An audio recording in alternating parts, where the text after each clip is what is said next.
Welcome back students. आज के इस वीडियो में हम सीखने वाले हैं। हमारा चैप्टर नंबर 2 है मैट्रिसेस एंड डिटरमिनेंट्स। तो मैट्रिसेस और डिटरमिनेंट्स के हवाले से हम आज इस वीडियो पे बात करेंगे कि हमारे पास मैट्रिसेस बेसिकली होते क्या है और इनकी थोड़ी सी जो बैकग्राउंड कहानी है उनको थोड़ा सा हम टच करेंगे। फिर उसके आगे जो हमारे क्वेश्चंस हैं उनको सॉल्व करेंगे। ठीक है, बड़ा इंटरेस्टिंग चैप्टर है। आप लोग इंशाल्लाह इसको बड़ा एंजॉय करेंगे और ये सीखने के लायक चैप्टर है, इसको सीखना है और ये बहुत ख़ास इम्पोर्टेंट चैप्टर है। ठीक है, तो सबसे पहले हम बात करते हैं मैट्रिसेस। मैट्रिसेस की कहानी कहाँ से स्टार्ट हुई, ये कैसे वजूद में आई। ठीक है, तो किसके ख्याल में आया और कैसे हुआ ये। तो सबसे पहले चाइनीज़ मैथमेटिशियंस थे। चाइनीज़ मैथमेटिशियंस थे चाइनीज़ मैथमेटिशियंस थे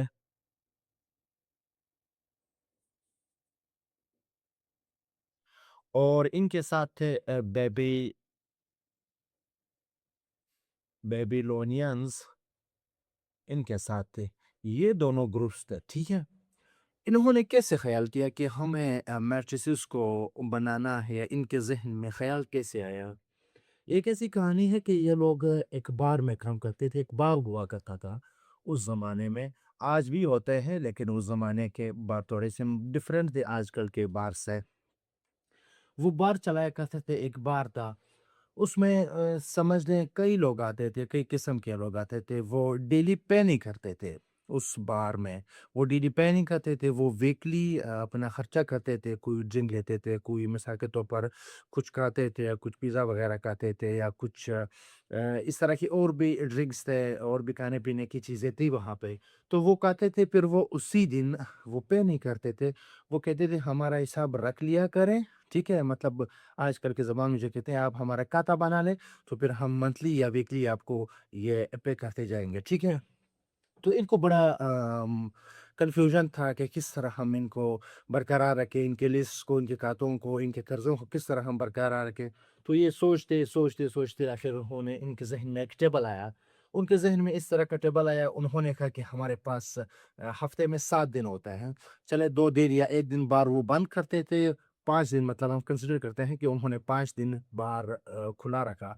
5 दिन हम समझते हैं कि उन्होंने मंडे को खुला रखा, फिर ट्यूसडे को उन्होंने खुला रखा, फिर वेडनेसडे को और थर्सडे को और आखिर आखिर डे में उन्होंने फ्राइडे को खुला रखा था। ठीक है, फिर वो करते क्या थे यहाँ पे, मतलब वो किस तरह का यहाँ पे अरेंजमेंट्स करते थे। इन्होंने एक ऐसा टेबल बनाया। ठीक है, इन्होंने ऐसे टेबल बना लिया। ठीक, इन्होंने इस तरह का टेबल बना लिया। फिर मुख्तलिफ वहाँ पे जो खाने थे या कुज़ीन्स थे या वहाँ पे डिज़र्ट्स थे, तो वो किस तरह उन्होंने यहाँ पे मेंशन किए। फिर उन्होंने यहाँ पे ऐसे मेंशन किए कि समझ लेते हैं कि ये ड्रिंक, इसको हम ड्रिंक्स कहते हैं। मिसाल के तौर पर ये कोई पिज़्ज़ा होगा। ठीक है, और ये कोई पिज़्ज़ा होगा, इन्होंने इसको पिज़्ज़ा का नाम दिया। और साथ में कोई और कुज़ीन था, उसका कोई नाम होगा, चलो हम कंसिडर करते हैं कि कोई शेक वगैरह था या जूस वगैरह था। ठीक है, इन्होंने मुख्तलिफ नाम दिए थे। ठीक है, तो उन्होंने कहा था कि एक बंदा है वो आता है यहाँ पे। उन्होंने कहा था कि मंडे के दिन एक बंदा आता है, ये किसी एक के नाम से उन्होंने रखा था कि ये फला बंदे का है। ये इन्होंने रखा था कि ये किम जोंग का कंसिडर कर ले कि ये किम जोंग का था। ठीक है, ये उसका खाता था या उसका टेबल था। किम जोंग मंडे को आया, उसने ड्रिंक लिया कितने का, 20 आरएस का, जो भी था वहाँ पे करेंसी जो भी थी 20 आरएस। ठीक है, और फिर पिज़्ज़ा उस दिन उसने लिया था 30 आरएस का, और शेक उसने 10 आरएस का लिया था। ठीक है, फिर नेक्स्ट डे उसने क्या किया, ट्यूसडे को वो फिर आया। ट्यूसडे को उसने ड्रिंक्स लिए थे 10 के। ठीक है, पिज़्ज़ा उसने लिया था 20 का, और साथ में शेक भी उसने लिया था 10 का। इसी तरह वो वेडनेसडे को नहीं आया, वेडनेसडे को वो गैर हाज़िर हुआ। थर्सडे को भी वो बंदा क्या हुआ, गैर हाज़िर हुआ। और फ्राइडे को आया, फ्राइडे को उसने सिर्फ़ और सिर्फ़ क्या किया, ये शेक सिर्फ़ लिया 20 का। इसने सिर्फ़ इतना खर्चा किया, तो ये ज़ीरो हुआ और ये भी ज़ीरो हुआ। ठीक है, ये एक बंदे का खाता था। ठीक है, उसने ये किया। तो फिर इन्होंने कैलकुलेट किया कि मंडे के दिन उस बंदे ने कितना खर्चा किया। ये 20 और 30 50, इसने 60 किया। फिर देखा इन्होंने कि इसने ट्यूसडे को कितना किया, ट्यूसडे को इसने 40 किया और वेडनेसडे को इसने 0 किया, मतलब नहीं आया, फिर इधर नहीं आया और यहाँ पे फिर इसने क्या किया, 20 किया, ठीक है। तो टोटल इन्होंने देख लिया कि टोटल इसका खाता कितना बनता था, फिर यहाँ पे इन्होंने ऐड किया कि टोटल इसका खाता जो बनता है 120 बनता है, ठीक है। ये खाता, ये सिस्टम, ये टेबल, ये अरेंजमेंट उनको बेहतरीन लगा। उनको इससे बेहतरीन लगा कि एक ही टेबल के अंदर पूरे हफ्ते, यानी हफ्तावार जो वीकली जो भी डेटा था या जो भी वो खाता था एक बंदे का, उसको पूरा कहानी मिल गई। उनको टेबल टोटल मिल गया बहुत आसानी से। बनिस्बत है उसके जो पहले वो रजिस्टर में एंट्री करते थे, दर्ज करते थे, ये इसके ऊपर यहाँ पे चाइनीज़ वालों ने बड़ा काम किया, बेबीलोनियंस ने बहुत बड़ा सारा काम किया। तो यहाँ तक आप देख रहे हैं कि इसमें अगर हम देखें तो काफ़ी हद तक मैट्रिक्स सॉल्व भी हुआ है, काफ़ी हद तक मैट्रिक्स सॉल्व भी हुआ है। ये 1800 से पहले की बात थी, ये 19 सेंचुरी से पहले की बात थी। इट वाज बिफोर 19 सेंचुरी, ठीक है। फिर 19 सेंचुरी जब 19 सेंचुरी का आगाज़ जब हुआ, यानी 1800 के बाद, आफ्टर आफ्टर 1800 या कि 19 सेंचुरी में क्या हुआ, 19 सेंचुरी में मुख्तलिफ मैथमेटिशियंस थे। इन्होंने इनके जो बनाए गए रूल्स थे, इनके बनाए गए कानून थे, इन पे मज़ीद वर्क किया, ठीक है। तो सबसे पहले इसने कोई मैथमेटिशियन था, फ्रेड रिच गाज, इसने इसके ऊपर काम किया। एक गॉस एलिमिनेशन मेथड जो कि आजकल मैट्रिसेस में बड़ा मशहूर भी है, वो इस बंदे का इजाद है, फ्रेडरिच गाज, इसने इसके ऊपर काम किया। इसके बाद आया आर्थर खेले। आर्थर खेले ने इसके ऊपर बहुत बड़ा काम किया।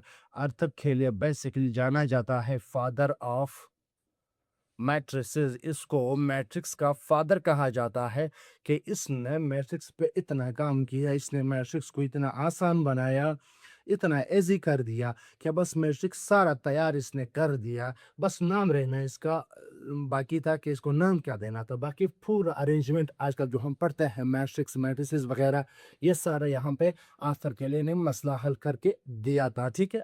आर्थर केले के बाद हमारे पास एक और मैथमेटिशियन आया, ठीक है। हमारे पास था सिल्वेस्टर, एक और मैथमेटिशियन था सिल्वेस्टर। इसने फिर इसको मैट्रिक्स का नाम दे दिया। अर्थक केले के जो काम थे, जो उसके कारकर्दगी परफॉर्मेंस थे, फिर इसने उठकर इनको नाम दिया कि ये तो बेहतरीन अरेंजमेंट दिया है, तो क्यों ना इस अरेंजमेंट को जो कि रेक्टेंगुलर या स्क्वायर शक्ल में है, ठीक है, इसको इन्होंने सिल्वेस्टर ने मैट्रिक्स का नाम दे दिया, ठीक है।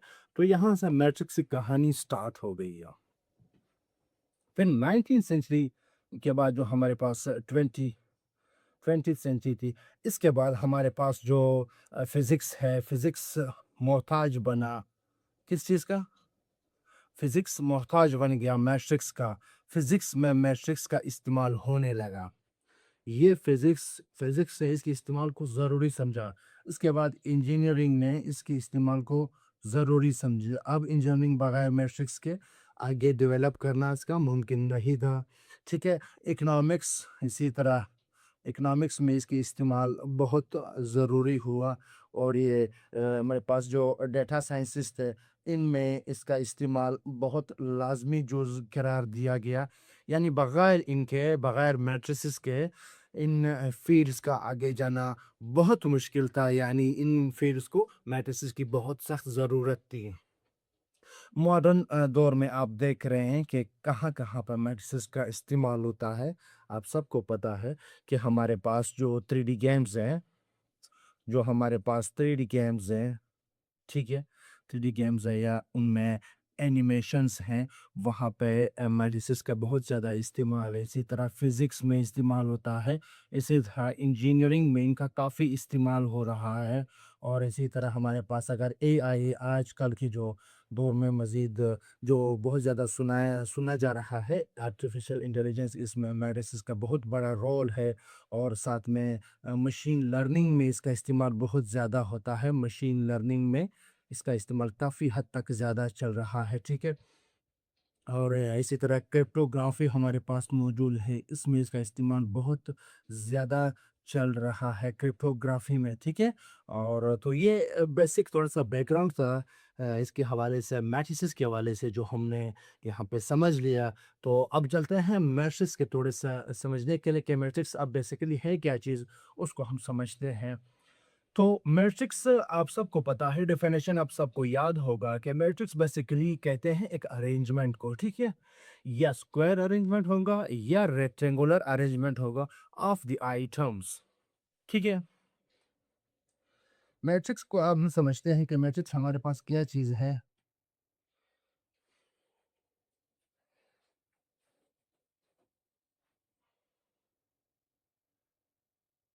रेक्टेंगुलर,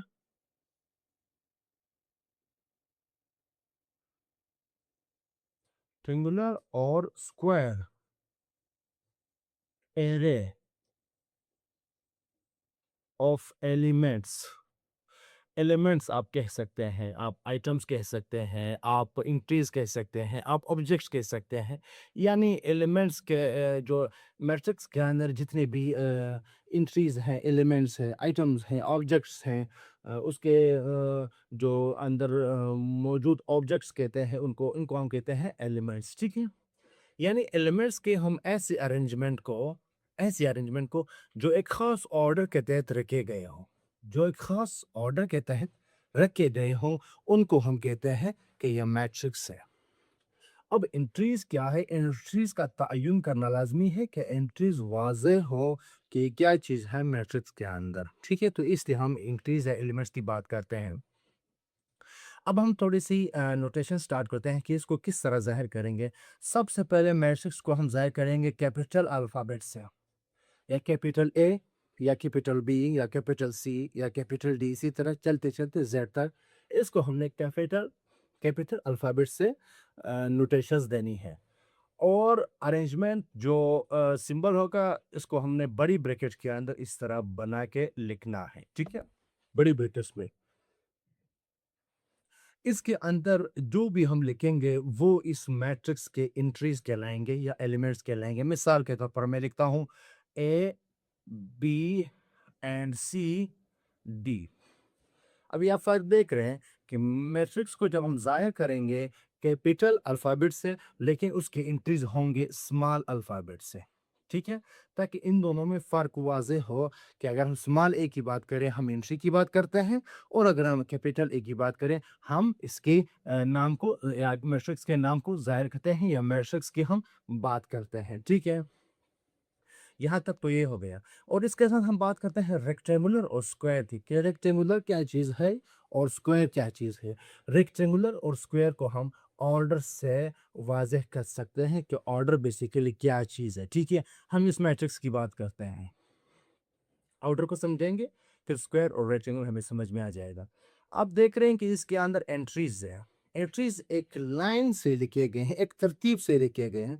मतलब अगर आप कहें मैं इस मैट्रिक्स को, मैं इन एंट्रीज को इस तरह जाहिर करता हूँ, ऐसे मैं कह सकता हूँ, यानी ए बी सी और डी, मैं ऐसे ज़ाहिर कर सकता हूँ इन चीज़ को। लेकिन मैट्रिक्स में हम इन चीज़ को इस तरह ज़ाहिर कभी भी नहीं करेंगे। इस तरह तो हम इसका ऑर्डर तोड़ देंगे, ठीक है?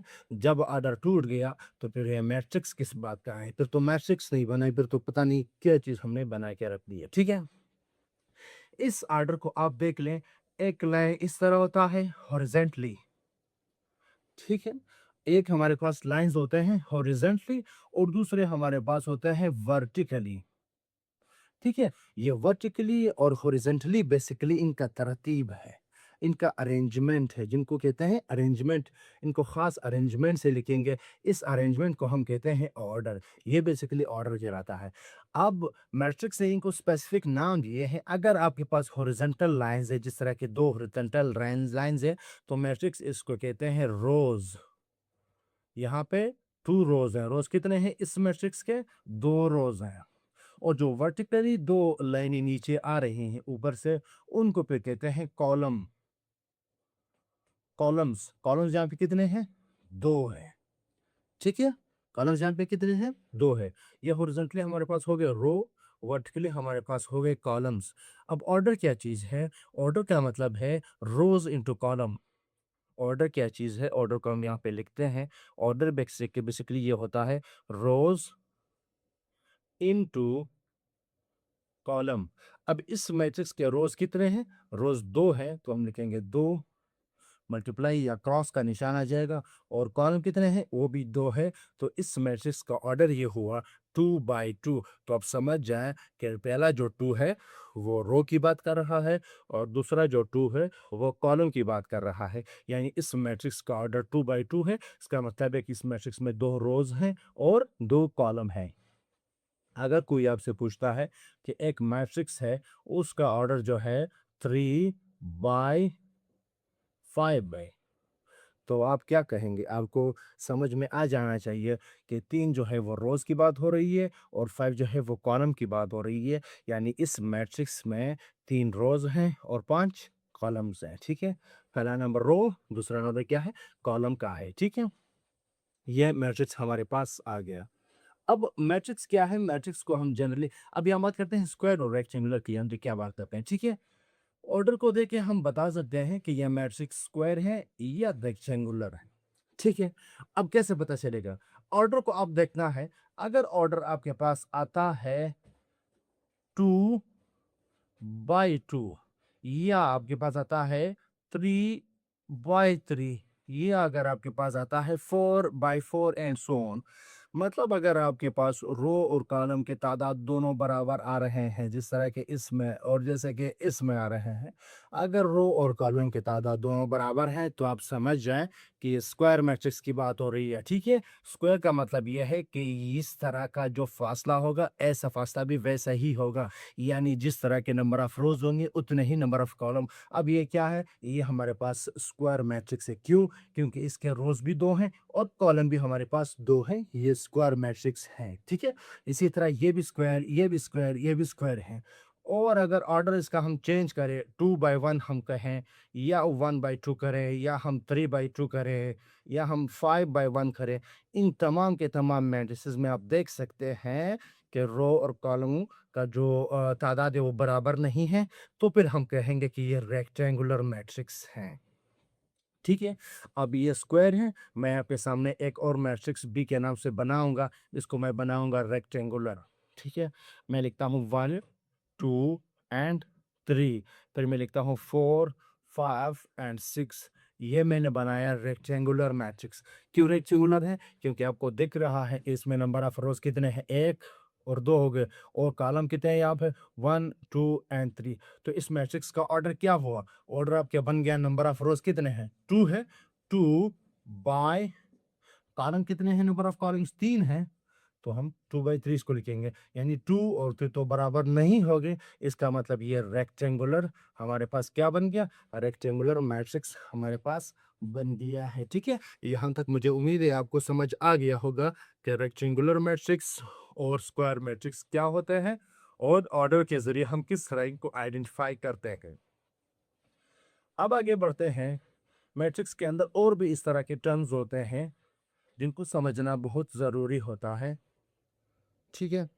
अब देखते हैं यहाँ पे हम अ, कोई मैट्रिक्स हम बनाते हैं। मैट्रिक्स को बेसिकली किस तरह हम पूरा मैट्रिक्स को हम ज़ाहिर करते हैं, मैं यहाँ पे सामने बनाता हूँ। ये ए मैट्रिक्स में इसको बनाता हूँ, ठीक है? मैंने ये बना लिया। अब पहला मैट्रिक्स क्या है? इसको मैं लिखता हूँ ए आई जे, ठीक है? ए आई जे, या फिर मैं ए आई जे की सिवाय इसको डायरेक्टली नाम दे देता हूँ। मैं देता हूँ 1 1, A 11, A 12, A 13 डैश, यहाँ पे आ जाएगा A 1, क्या हमारे पास एन आ जाएगा। मैट्रिक्स को मैं यहाँ पे बंद कर देता हूँ। फिर आगे मैं जा रहा हूँ A 21, A 22, A 23 dash A 2n, ठीक है? हमारे पास ये आ गया। फिर मजीद मैं जाता हूँ A 31, A 32 और यहाँ पे आ जाएगा A 33 फिर डैश डैश A3M। सही। अब यहाँ से हमने वर्टिकली जाना है, कितने तक? M तक हमने जाना है, ठीक है। 1 2 3, फिर डैश डैश हम जाएंगे लास्ट M तक, और ये हमारे पास आएगा 1। फिर डैश डैश यहाँ पे हमारे पास आ जाएगा M2, फिर डैश डैश यहाँ पे हमारे पास आ जाएगा AM3, ठीक है। फिर यहाँ से हमारे पास आ जाएगा A, और यहाँ से भी जाएगा, उधर से आएगा तो N आ जाएगा, और यहाँ से जाएगा वो M जाएगा। अब मैं आपको समझाऊंगा कि बेसिकली ये है क्या चीज़।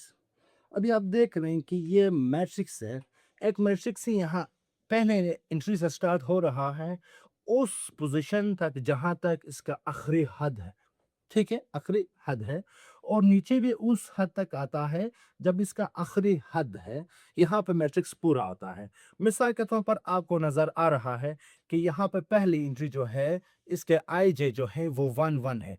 पहली जो एंट्री है वो हमारे पास है, इस मैट्रिक्स को हम ऐसे भी लिख सकते हैं AIJ ब्रैकेट क्लोज, ठीक है।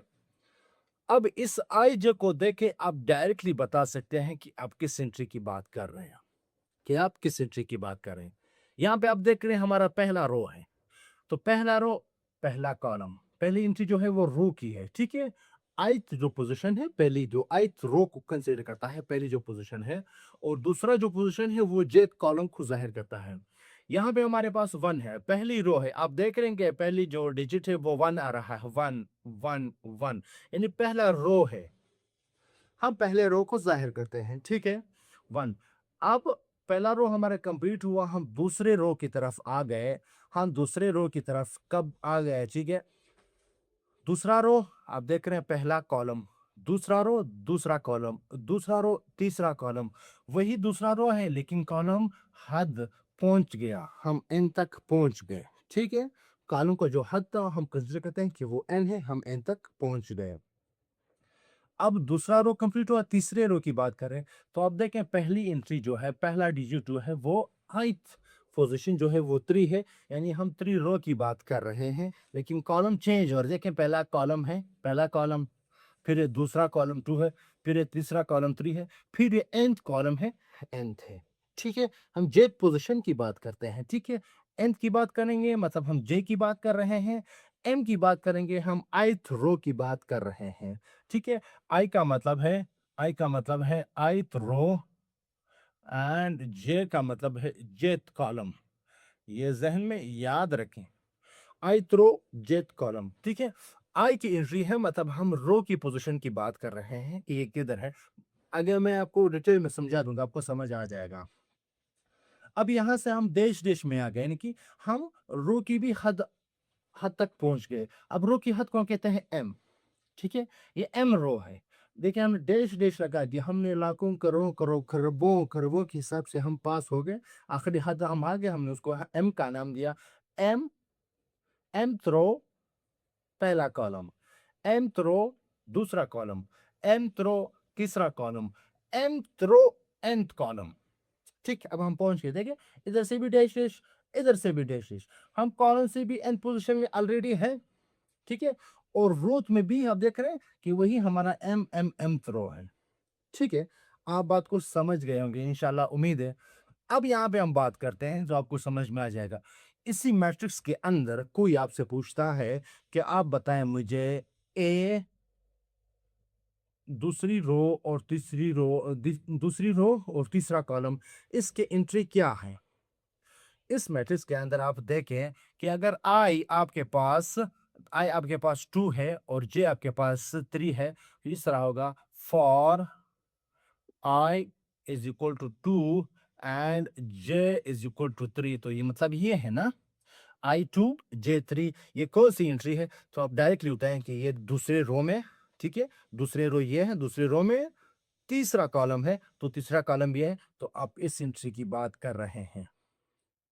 बात आ रही समझ में, उम्मीद है आपको समझ आ रहा होगा, ठीक है। इनमें बहुत डिटेल से समझा रहा हूँ, समझने की जरूरत है। फिर बंदा आता है आपसे पूछता है कि आप हमें वो एंट्री बताएं जिसमें आई आपके पास क्या है, आई आपके पास 3 है एंड आपके पास जेड जो है वो 1 है। तो आप डायरेक्टली आ जाएंगे, इसको इस तरह कहेंगे कि आप इनसे की बात करें जिसमें आई 3 है और जिसमें जे 1 है, यानी ए 3 1 की आप बात कर रहे हैं, यानी तीसरा कॉलम, तीसरा रो, पहला कॉलम, तीसरा रो तो ये है और कॉलम पहला है, तो आप इस एंट्री की बात कर रहे हैं। ठीक है, मुझे उम्मीद है आपको समझ आ रहा होगा, इसमें कोई इतनी बड़ी कन्फ्यूजन नहीं है, क्योंकि मुश्किल साइंस नहीं है। ठीक है, आपको समझ आ गया होगा। फिर कोई बंदा आता है, आपसे पूछता है कि आप मुझे ऐसी एंट्री बताएं जिसमें आई जो रो है वो हमारे पास 1 है और जे हमारे पास जो है वो 3 है, तो आप लिख दें ए। ठीक है, आप इस तरह ए लेके आए, फिर आई क्या है 1 है और जे क्या है 3 है, यानी पहला रो तीसरा कॉलम, पहला रो तीसरा कॉलम, पहला रो हमारे पास ये है और तीसरा कॉलम हमारे पास ये है, ये दोनों जहां पे भी इंटरसेक्ट करेंगे A13 यानी A13 वही एंट्री होगी हमारे पास। ठीक है, यहाँ तक आपको इंशाल्लाह समझ आ गया होगा, इसमें कोई परेशानी वाली बात नहीं है। ठीक है, समझते हैं, आगे जाके देखते हैं कि आगे क्या होता है। यहाँ पे अब हम मज़ीद बात करने वाले हैं, स्क्वायर को भी समझ गए हम, उसको भी, अब ऑर्डर को भी हम समझ गए। अब इक्वालिटी की बात करते हैं कि इक्वालिटी ऑफ मैट्रिसेस क्या होता है। इक्वालिटी ऑफ मैट्रिसेस, ये भी बड़ा ख़ास पार्ट है। Equality of matrices, equality of matrices क्या होता है। इक्वालिटी ऑफ मैट्रिसेस, इक्वालिटी से आप देख लें कि 100% बराबरी हो। इक्वलिटी का मतलब है 100% बराबरी हो। आपके पास दो मैट्रिसेस हैं, ठीक है, दो मैट्रिसेस किसी ने दे दिए या किसी ने आपसे बनाने के लिए कह दिए, तो आपने दोनों ऐसे बनाने हैं जिनके ऑर्डर भी सेम हो और जिनके कोरिस्पोंडिंग एंट्रीज भी बराबर हो। मिसाल के तौर पर मैं दो छोटे मैट्रिसेस आपके सामने बनाता हूँ। एक हमारे पास ए है, एक हमारे पास ए है जो कि हमारे पास है 2 3 4 एंड 5, और साथ में बी मैट्रिक्स बी इन्होंने हमसे कह दिया कि आप एक और बना दें। तो क्या है, तो जहाँ पे कोरिस्पोंडिंग एंट्री है दो है, कोरिस्पोंडिंग एंट्री क्या मतलब है, यानी ए दो का कौन सा पोजीशन है, दो का पोजीशन हमारे पास है 1 1।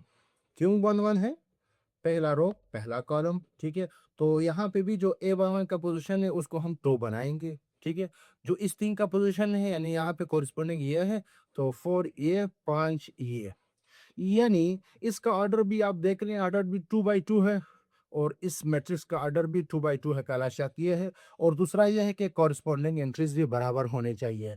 यानी यहाँ पे 2 है, 2 का पोजीशन क्या है A11, इधर भी जो A11 पोजीशन है वो 2 है, वो दोनों बराबर है। ठीक, यहाँ पे क्या है A12 है, पोजीशन 3 का A12 है, यानी A12 पहला रो दूसरा कॉलम, इधर भी A12 जो पोजीशन है वो 3 3, तो दोनों बराबर हैं। यहाँ पे हमारे पास A21 है, पोजीशन में इस तरह आगे कॉल करूंगा A21, यानी दूसरी रो पहला कॉलम A21, और इधर भी A21 4 है, यहाँ पे A22 और इधर भी A22, ये जो कि एक दूसरे के कॉरस्पोंडिंग्स हैं, दोनों 5 5 है, तो हम कहेंगे A इज इक्वल टू, या आप डायरेक्ट सिंबल लगा लें A is equal to B, ये दोनों बराबर हैं। इन दोनों में थोड़ा सा भी फर्क अगर आ जाए, थोड़ा सा ये फर्क मतलब यहाँ पे कोई माइनस हो और इधर माइनस नहीं होगा, तो आप कहेंगे कि ये दोनों किसी भी सूरत इक्वल नहीं है। ठीक है, ये हो गए हमारे पास इक्वल मैट्रिसेस 100% हर लिहाज से।